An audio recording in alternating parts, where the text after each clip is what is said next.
A paz do Senhor, povo lindo de Deus, para você que é novo por aqui, eu sou a diaconisa Tânia Anjo.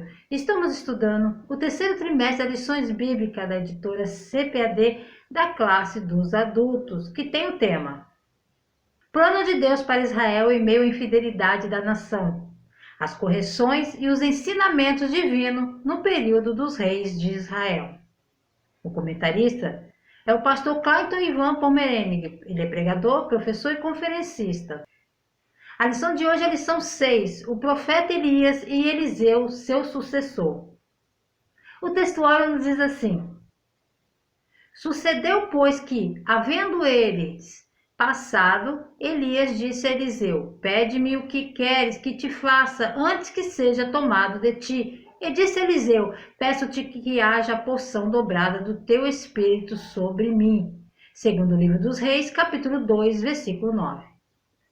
A verdade prática nos diz assim: a história de Elias e Eliseu nos inspira a andarmos com pessoas que desfrutam de intimidade com Deus e que, por isso, vale a pena serem seguidas e imitadas.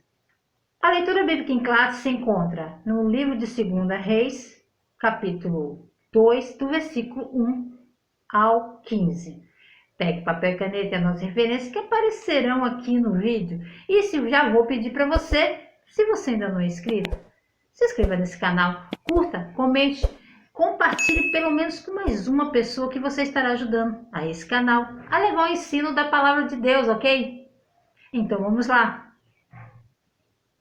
A introdução na revista nos diz assim: o ministério de Elias estava terminando quando Deus o ordenou que ungisse seu sucessor. O escolhido foi Eliseu. Eliseu era próximo a ele, muito próximo a ele e leal a Elias. Antes de ser levado aos céus pelo Senhor, Elias perguntou a Eliseu sobre o que ele gostaria de receber da sua parte. E Eliseu, mais que depressa, pediu porção dobrada do seu espírito de Elias sobre ele. E assim foi.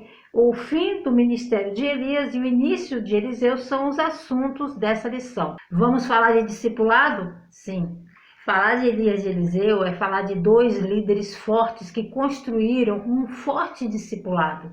Aprenderemos com eles sobre a importância de andar com Deus e do discipulado, da aliança para promover a consolidação e testemunhar milagres, porque é isso que torna o discipulado bem-sucedido. Tópico 1, a despedida de Elias. O ministério de Elias termina. Elias realizou grandes feitos em seu ministério profético. Foi vitorioso diante dos profetas de Baal e Aserá. Foi ousado e perspicaz para arrepender e aconselhar e direcionar os reis. Foi alimentado de forma milagrosa por Deus em tempos de adversidade. No entanto, mesmo diante de tamanhas realizações, chegou a hora do profeta encerrar a sua missão aqui na terra, a sua missão na terra. Chegou a hora dele, estava terminando o seu tempo aqui. Elias era um servo dedicado ao Senhor, em uma época em que era muito perigoso até mesmo acreditar ou adorar o Deus verdadeiro. Existem muitos pontos fortes em sua vida com os quais podemos aprender. Um profeta com grandeza de alma, embora Elias seja considerado um dos maiores profetas do Antigo Testamento, a ponto de aparecer no Monte da Transfiguração, ao lado de Jesus e Moisés, ele não proferiu nenhuma profecia de longo prazo e provavelmente não escreveu nenhum livro. Isso nos ensina que a grandeza de um profeta não é medida somente pelo tempo do cumprimento de suas profecias, mas principalmente pela integridade e grandeza de alma. Então a gente vê aqui que a partida de Elias deste mundo foi ainda mais impressionante do que a sua entrada como um para-raio profético. Ele era uma força a ser reconhecida por reis ímpios, uma mensagem desconfortável para um povo idólatra. Milagres aconteciam onde quer que ele fosse, um milagre final garantia sua partida desse mundo. Ele era um homem em chamas. Ele pediu fogo no topo do Monte Carmelo e ele caiu. Ele invocou fogo sobre aqueles que tentaram tirar sua vida. Agora o fogo encerraria o ministério terreno de Elias, embora ele não passasse pelo portal da morte. Aqui continuando Gilgal, um lugar de boas recordações. Elias estava em Gilgal quando iniciou os preparativos para o seu arrebatamento. Esse lugar foi cenário de grandes e marcantes acontecimentos. Em Gilgal foi estabelecido o memorial da travessia do Jordão realizada por Josué. Ali também os israelitas foram circuncidados e relembraram a primeira Páscoa na terra prometida. Foi em Gilgal, que Elias tomou ciência do término do seu ministério profético. Temos muito do que falar sobre Gilgal, saindo de Gilgal sobre a Jordânia, destruindo velhas estruturas. Acompanhe comigo o segundo livro do Reis, capítulo 2, do versículo 1 ao 6, que diz assim: Quando o Senhor levou Elias ao céu no redemoinho, aconteceu o seguinte: Elias e Eliseu saíram de Gilgal e no caminho disse a Elias: Fica aqui, pois o Senhor me enviou a Betel. Eliseu, porém, disse: Juro pelo nome do Senhor por tua vida que não te deixarei ir um só. Então foram a Betel. Em Betel, os discípulos dos profetas foram falar com Eliseu e perguntaram: Você sabe que o Senhor vai levar para o céu o seu mestre, separando de você? Respondeu Eliseu: Sim, eu sei, mas não falem isso. Então Elias disse: Fique aqui, Eliseu, pois o Senhor me enviou a Jericó. Ele respondeu: Juro pelo nome do Senhor que por tua vida que não te deixarei só. Desceram então a Jericó. Em Jericó, os discípulos do profeta foram falar com Eliseu e lhe perguntaram: Você sabe que hoje o Senhor vai levar para o céu o seu mestre, separando de você? Respondeu Eliseu: Sim, eu sei, mas não falem isso. Em seguida, Elias lhe disse: Fique aqui, pois o Senhor me enviou ao rio Jordão. Portanto, a primeira parada da viagem foi Gilgal. Se você fosse a Gilgal nos dias dos israelitas, o que você veria? A resposta seria pedras. Você veria pedras em qualquer lugar, mas nesse caso haveria algumas pedras bem específicas. Acompanhe comigo, Josué capítulo 4, versículo 19 ao 24. No 10º dia do primeiro mês, o povo subiu do Jordão e acompanhou em Gilgal, na fronteira leste de Jericó. E em Gilgal, Josué ergueu as 12 pedras tiradas do Jordão. Disse ele aos israelitas: No futuro, quando os filhos perguntarem aos seus pais: O que significam essas pedras? Expliquem a eles: Aqui Israel atravessou o Jordão em terra seca, pois o Senhor, o seu Deus, secou o Jordão perante vocês até que tivesse atravessado. O Senhor, o seu Deus, fez com que o Jordão, como fizera com o Mar Vermelho, quando secou diante de nós até que tivéssemos atravessado. Ele assim fez, para que todos os povos da terra saibam que a mão do Senhor é poderosa e para que vocês sempre temam o Senhor, o seu Deus. Esta é a primeira menção real de Gilgal e é muito significativa. Gilgal foi um lugar muito importante na história de Israel. Era uma base de onde Josué e os israelitas costumavam sair. E foi também o primeiro lugar que eles vieram quando entraram na Terra Prometida. Agora, existem duas coisas importantes em Gilgal. As primeiras são essas pedras que foram colocadas como monumento e uma lembrança para que quem olhasse se lembrasse que Deus está vivo e é bem. Deus queria que fosse conhecido e lembrado, e Ele é um Deus vivo e que age em nome do seu povo. E é por isso que as pedras estavam lá. É claro que algo sobre o qual precisamos ser lembrados repetidamente. Frequentemente pensamos e agimos como se Deus nem tivesse vivo, agimos como se Ele nem soubesse da situação pela qual estamos passando. Precisamos ser lembrados de que Deus é um Deus vivo e que Ele age em favor do seu povo. Mas a segunda coisa de Gilgal está no capítulo 5 de Josué. Acompanhe comigo. Josué capítulo 5, versículo 2, naquela ocasião o Senhor disse a Josué: faça facas de pedras e circuncide os israelitas. Josué fez facas de pedra e circuncidou os israelitas em Gibeate Aralote. Versículo 6 diz assim: os israelitas andaram 40 anos pelo deserto até que todos os guerreiros que tinham saído do Egito morressem, visto que não tinham obedecido o Senhor, pois o Senhor lhe havia jurado que não veria a terra que prometera aos seus antepassados que nos daria terra. onde leite mana leite e mel com fartura. Assim, em lugar deles, colocou seus filhos, e estes foram o que Josué circuncidou. Ainda estavam circuncisos, porque não tinham sido circuncidados durante a viagem. E depois que a nação inteira foi circuncidada, eles ficaram onde estavam, num acampamento, até se recuperarem. Então o Senhor disse a Josué: hoje removi de vocês a humilhação sofrida do Egito. Por isso, até hoje, o lugar se chama Gilgal. Portanto, essa pequena passagem nos dá o motivo pelo qual é chamada de Gilgal, que significa rolar. É como se Deus estava dizendo: eu rolei para longe de vocês do passado, eu rolei para longe o opróbrio do Egito, eu separei de todos aqueles insultos, você que hoje e trouxe vocês à terra prometida. Eles eram agora um povo separado do passado, mas também separado para um Deus vivo, de que fala a circuncisão foi um sinal que havia feito uma aliança com Deus. Então, se fôssemos resumir uma palavra, Gilgal, simbologicamente, significa separação, sendo separado do passado e sendo separado para Deus. Foi daí que Eliseu começou, e é aqui que a nação de Israel sempre começou. Conforme mencionado anteriormente, Gilgal se tornou uma base de operação para a nação israelita. É muito importante não apenas falar o que falar, mas realmente fazer a caminhada na vida cristã. Devemos separarmos daquilo que buscaria nos afastar de Deus e se separados como sacrifícios vivos a Deus. Gilgal também tinha sido um dos locais no circuito feito pelos profetas Samuel em sua qualidade de último dos juízes de Israel.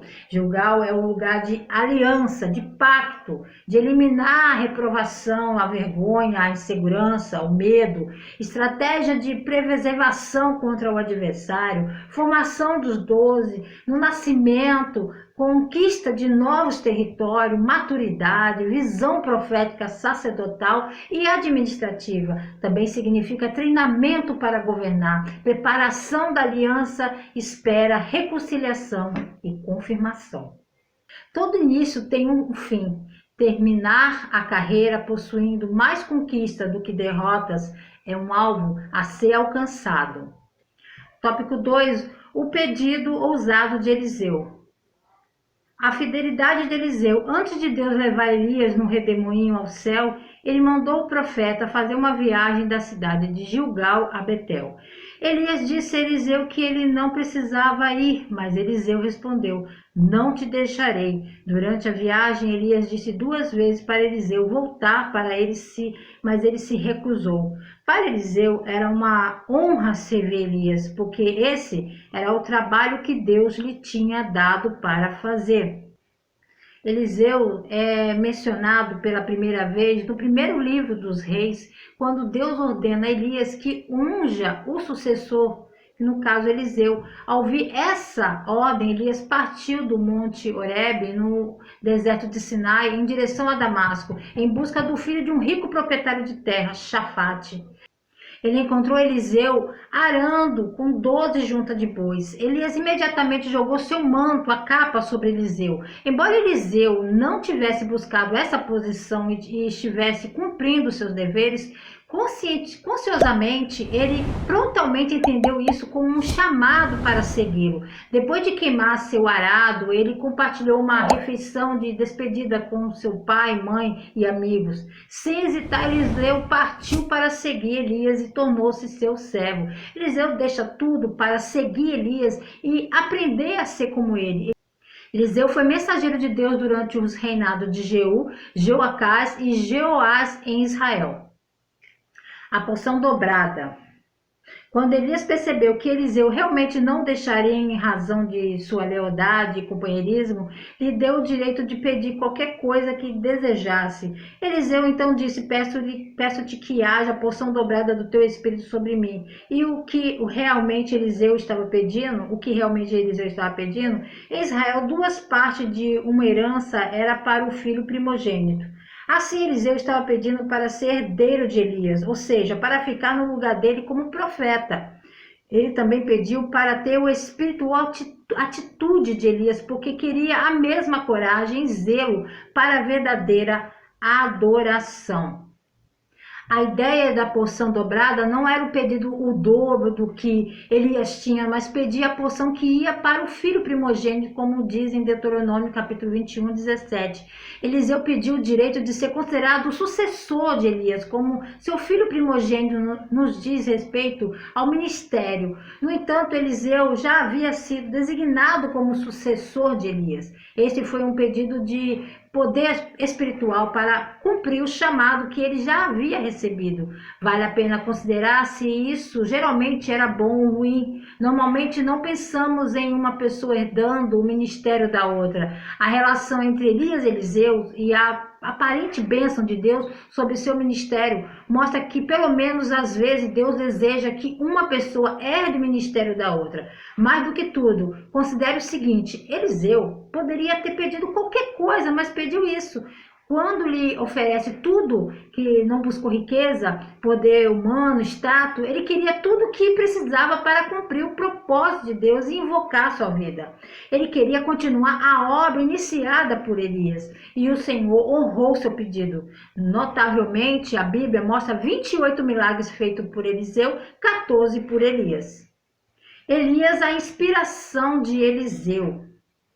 Para receber o que pediu, Eliseu não podia retirar os olhos de Elias. Isso para ele não era difícil, pois tinha o profeta como sua fonte de inspiração e estava sempre atento a tudo que Elias fazia. As melhores oportunidades para aprender e crescer ministerialmente acontecem quando podemos nos espelhar em alguém que realmente serve a Deus com amor e fidelidade. O episódio final da carreira de Elias inclui a poderosa imagem do profeta transportado para o céu em uma tempestade de vento, aparentemente acompanhado por uma carruagem de fogo. Antes de Elias partir, Eliseu, que se recusou a sair do seu lado, pede uma porção dobrada de seu espírito. Elias promete que será assim se Eliseu vir quando for arrebatado. Eliseu observa até que ele desapareça, então rasga suas roupas ao meio e pega o manto de Elias. Eliseu viu Elias levado ao céu em uma carruagem de fogo e foi capaz de retornar, pegar o manto que caiu no chão. Eliseu voltou com o manto de Elias para a margem do rio Jordão e bateu nas águas e chamou o sinal de sua unção. As águas se abriram novamente, como aconteceu com Elias. A miraculosa travessia de Eliseu sem Elias levou os profetas vigilantes a reconhecer o espírito de Elias repousa sobre Eliseu. E eles foram ao encontro dele e prostraram-se por terra diante dele. Os filhos dos profetas, pelo que parece, concentravam-se em 3 locais, principalmente Gilgal, Betel e Jericó. Deus, por certo, enviou Elias a esses locais a fim de encorajá-los pela primeira vez ali a anunciar que Eliseu seria o seu novo profeta. Desse ponto em diante, esses homens seguiriam Eliseu como o seu líder espiritual. Jordão é o lugar de milagre, do sobrenatural, passagem obrigatória para chegar à terra prometida. Todos os homens importantes que marcaram a história bíblica passaram pelo Jordão. Jesus também foi ao Jordão e recebeu o batismo nas águas e no Espírito Santo e o testemunho do Pai: este é meu filho amado. Todos que passam pelo Jordão têm a autenticação e credencial sobrenatural no ministério. No Jordão, quando Elias tira a capa, ele atinge as águas, elas se separam e ele é levado por um redemoinho. Do outro lado estão os profetas, mas Elias está com Eliseu. Todos os outros profetas viram o que aconteceu, mas foi Eliseu que recebeu a capa, porque estava perto de seu discipulador. Com um manto nas mãos, Eliseu faz o mesmo que Elias, atinge as águas e elas se separam. O discipulado por imitação só é possível quando há coexistência entre o líder e o discípulo. Você não repete uma cena que não viu, que não experimentou. Todos os profetas que assistiram do outro lado do rio sabiam o que havia acontecido, mas apenas Eliseu pegou a capa do seu discipulador. Como discipuladores, temos discípulos e discípulos. E não devemos esperar que os discípulos façam deduções para si mesmos o que é melhor para eles. Vamos ensiná-los porque a palavra é clara. Os outros profetas ficaram com dúvidas se Elias realmente havia sido levado de uma forma sobrenatural. Elas até propuseram que Eliseu que procurasse por Elias, mas Eliseu disse-lhe que não iria. Mesmo assim, eles procuraram por 3 dias e não conseguiram encontrá-lo. Deus está pronto para conceder os pedidos que fazemos a Ele. Basta que tenhamos intimidade e fidelidade para com o Senhor. Tópico 3. Eliseu toma a capa de Elias. A comunhão de Elias e Eliseu. Enquanto Elias e Eliseu caminhavam junto e conversavam, o que denota intimidade e comunhão entre os dois, Elias foi separado de Eliseu por um carro de fogo que o levou num redemoinho. A amizade sincera e a comunhão na igreja entre irmãos que se amam e se respeitam sempre resulta em bênção extraordinária na obra de Deus. Eliseu é um exemplo de humildade, misericórdia e fidelidade. Embora um homem rico, criado com privilégios, quando Deus o chamou para ser um profeta, ele serviu fielmente a seu mestre até que o Senhor o levou. A capa de Elias. Elias deixou sua capa cair quando foi levado ao céu. Essa capa foi herança que o profeta deixou para o seu servo Eliseu.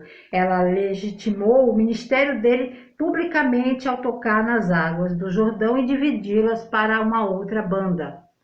Esse episódio foi visto pelos filhos dos profetas de Jericó, que imediatamente reconheceram que a unção de Elias estava sobre Eliseu.